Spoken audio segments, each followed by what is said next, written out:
Some houses never let go. The Ward residence. Not all voices are human. He is still here.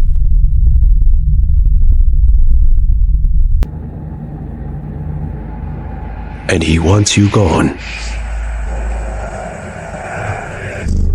This fall, fear will follow you home. The Ward residence. Paranormal investigators Ezra and Nolan had been called to the old Ward residence, a house notorious in the region for its dark past and numerous unexplained occurrences. Built in 1927, the mansion had a history of tragedy. The original owner, Ethan Ward, suffered a series of personal losses that drove him into isolation and despair. Locals whispered about strange noises, flickering lights, and shadowy figures in the windows after sunset. Ezra and Nolan arrived at dusk, their equipment in tow. Cameras, EVP recorders, infrared lights, and motion sensors were carefully placed throughout the house. The mansion itself seemed to resist their presence. The air was heavy, oppressive, and unusually cold for a summer evening. As they entered, the front door groaned ominously, a sound that echoed throughout the vast, empty halls. Shadows stretched unnaturally along the walls, and the creaking floorboards beneath their feet gave the unsettling impression that the house was alive. Their first investigation took them to the main hallway, where several static cameras had already captured faint movements over the past nights. As Ezra and Nolan began recording, they immediately heard a soft, eerie whisper behind them. "Who's there?" Nolan asked aloud, but the air remained still. They paused, listening intently. The whisper came again, barely audible, as if carried through the walls themselves. The investigators exchanged glances. This was not random noise. It was a deliberate attempt at communication.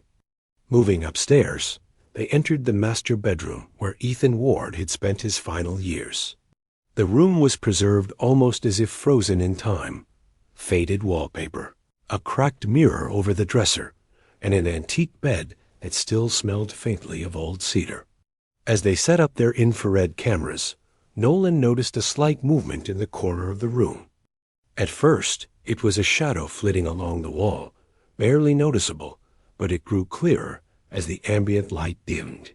A faint outline of a man, or something resembling Ethan Ward, stood near the foot of the bed, motionless, watching. The investigators attempted to communicate using EVP sessions. "Ethan Ward, if you are here, can you make your presence known?" Ezra asked, his voice steady but tense. A faint, distant knock echoed through the room, followed by a soft, guttural moan that seemed to come from the walls themselves.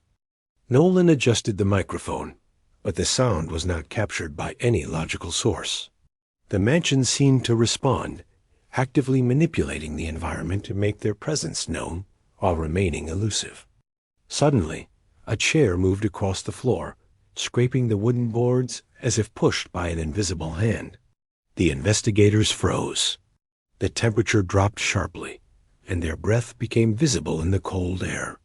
A cabinet door swung open slowly, then slammed shut with a deafening thud. Nolan recorded every detail, noting the rhythmic, almost intentional pattern of the disturbances. It was clear that whatever haunted the house had intelligence, patience, and a deep awareness of human perception. Ezra decided to confront the entity more directly. Standing in the center of the room, he called out, "Ethan, we mean no harm. Please communicate with us." Immediately, the air thickened, heavy and suffocating, pressing against his chest. He could feel a cold hand brush lightly against his shoulder, causing a shiver to race down his spine. The EVP recorder captured a faint, whispering voice repeating the word, "Leave," again and again, each syllable drawn out, ominous and despairing. The hallway outside grew darker as the investigators continued. Shadows moved along the walls, forming distorted silhouettes that mimicked human shapes but in unnatural proportions. The floorboards creaked rhythmically, echoing through the empty mansion, and objects shifted subtly, a book sliding off a shelf, a candle tilting as if someone unseen had passed by. Every element seemed choreographed to create unease, to remind Ezra and Nolan that the house was not only haunted, but alive in a malevolent way. In the attic, they found old diaries belonging to Ethan Ward, pages yellowed and brittle. Some entries described his anguish, isolation, and growing fear of unseen forces. As they read aloud from one particularly chilling passage, the attic light flickered violently. A shadow detached itself from the far wall, slowly moving toward the investigators, stopping just short of their equipment. A cold, oppressive presence enveloped them. It was as if the entity was aware of every movement, every breath, and even every thought. Their final exploration took them back to the stairwell, where past investigators had reported sightings of dark figures. This time, the cameras captured something extraordinary. A tall, shadowy silhouette slowly descending the stairs, its form indistinct but undeniably humanoid. As it reached the landing, it paused, appearing to study the investigators. The infrared lights highlighted the contours of its form, a void-like figure, black and shifting, with glowing, hollow eyes that seemed to pierce through the soul. Ezra and Nolan could barely speak. The fear was palpable. Every creak, every whisper, every flicker of light reinforced the reality that Ethan Ward's presence, or whatever had been left behind, was bound to the house, intelligent and profoundly restless. The mansion itself seemed to pulse, breathing, alive with a consciousness that had accumulated over decades of grief, despair, and perhaps malevolent intent. By the end of their investigation, both men were exhausted, but had amassed extensive footage, recordings, and notes. The evidence was undeniable. The house was haunted by an entity that had once been Ethan Ward, transformed into a shadow of anger, sorrow, and something far darker. Every corner, every creaking floorboard, every whisper on the tape spoke of a past that refused to rest, a presence that would not allow peace, and a terror that was both ancient and immediate. Ezra and Nolan left the house at dawn, the oppressive atmosphere lingering even as the sun rose. They knew the Ward residence was not merely haunted, it was a living, breathing testament to a man's anguish and the dark forces that had latched onto it. And as they drove away, both men glanced at the rearview mirror, half expecting to see a shadow watching from the windows, silently following, waiting, and never truly gone.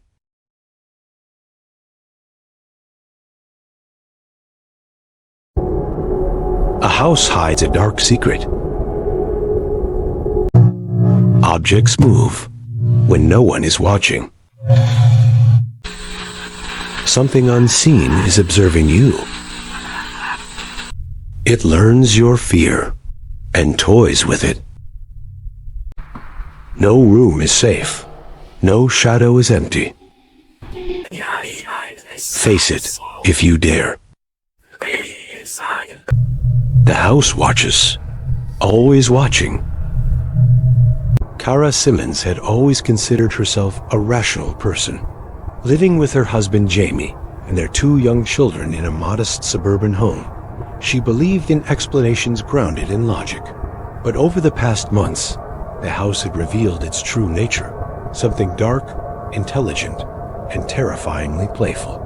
What began as subtle shifts in objects soon escalated into events that defied reality itself. The first instance occurred one evening while Kara was preparing dinner. She noticed that the kitchen chair in which her children often sat seemed slightly tilted, though she hadn't moved it. She shrugged it off as a minor misalignment. Yet later that night, the chair rose slowly, balancing precariously on its 2 rear legs, as if defying gravity. It hovered for a few seconds, quivering slightly, then gently fell back onto all 4 legs.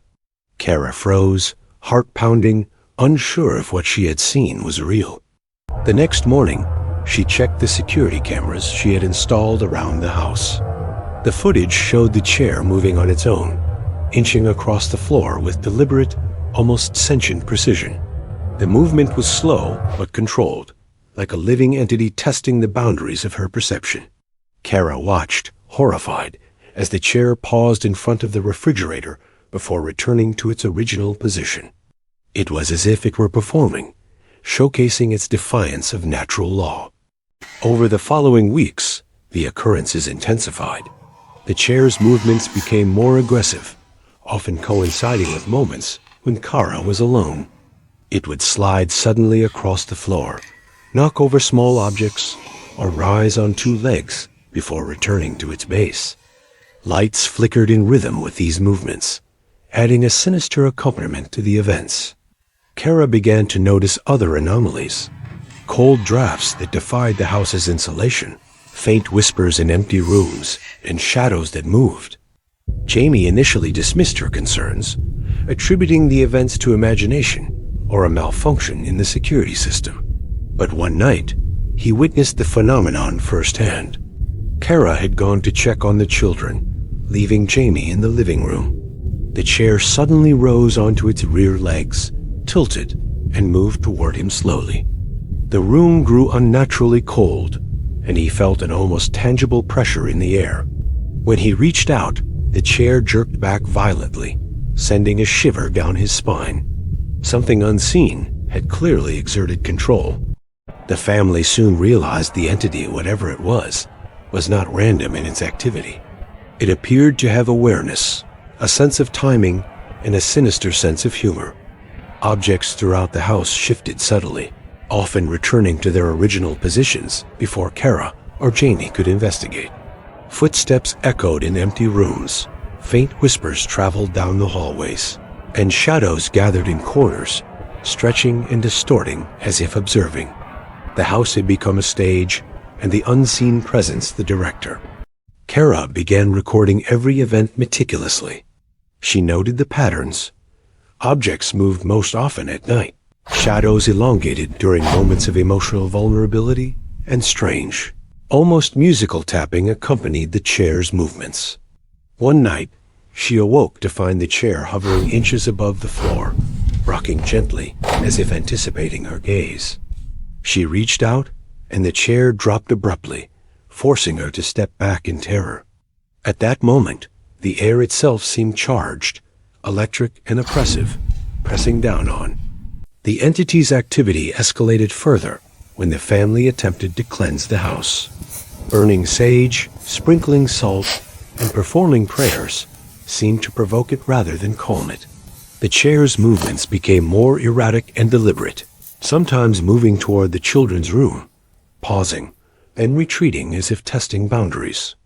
Kara began to fear the entity's intelligence. It was not only aware of their attempts to interfere, but seemed to enjoy them, escalating its demonstrations each time.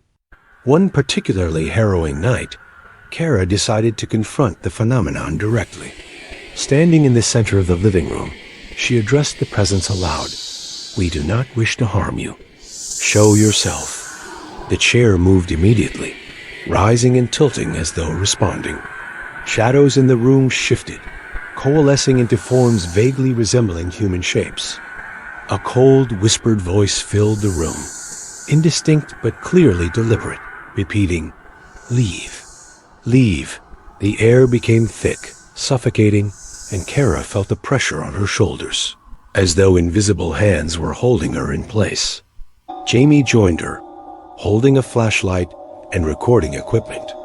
As they observed, the chair moved once more, now accompanied by a series of small objects floating briefly off the floorboards, utensils, even a small toy car.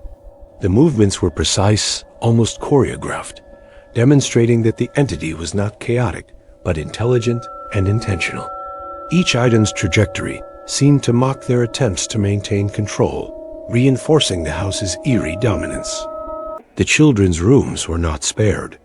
At night, their toys occasionally moved in ways that defied gravity. Shadows crept along the walls and ceilings, forming shapes that vanished as soon as one approached. Kara often awoke to faint giggles, whispers, and the sound of footsteps pacing in empty hallways. Though no physical harm occurred, the psychological toll was immense. Sleep was irregular, tension constant, and every creak, flicker, and shadow became a source of terror. Despite the fear, Kara documented every instance. The footage was irrefutable. Chairs moving on their own, objects levitating briefly, shadows shifting in impossible ways, and whispers captured by sensitive microphones. Each recording reinforced the reality that the house was not merely haunted, it was actively engaged, a living entity orchestrating events with intelligence and a malevolent sense of play. As weeks turned into months, Kara's understanding grew. The entity was not simply a spirit, but a sentient force, testing limits, observing reactions, and asserting its presence. It thrived on fear and awareness, feeding off the tension it created. Every movement of the chair, every floating object, every whisper was a reminder that the house belonged, in part, to something unseen yet overwhelmingly present. Kara and Jamie now live under constant vigilance.